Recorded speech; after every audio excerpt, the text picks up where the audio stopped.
Hello viewers, আসসালামু আলাইকুম। তো দেখুন, আজকে শুটকি রান্না করব। শুটকি রান্না করার জন্য প্রথমে আমি শুটকিগুলোকে একটু ভেজে নেব। তো শুটকিগুলো হালকা করে ভেজে নিলাম। শুটকিগুলো ভাজা হয়ে গেলে এখন আমি শুটকিগুলোকে তুলে নেব, তুলে রেখে দেব। দিয়ে আমি ওই তেলেই কাঁচামরিচ পেঁয়াজগুলোকে সুন্দর করে ছেড়ে দেব, দিয়ে কাঁচামরিচ পেঁয়াজগুলো সুন্দর করে ভেজে নেব। তো যখন লাল হয়ে আসবে তখন আমি আদা রসুন বাটা, গরম মশলার গুঁড়া, হলুদ, লবণ সবগুলো একসাথে দিয়ে অনেকক্ষণ নেড়ে নেব।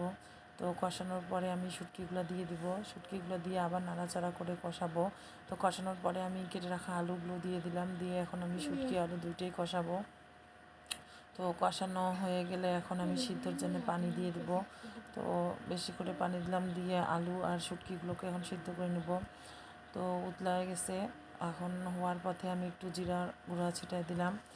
তো দেখুন, এই যে রান্নাটা কেমন হলো অবশ্যই জানাবেন। শুটকি আলু কার কার পছন্দ, শুটকি আলুর তরকারিটা কেমন হলো।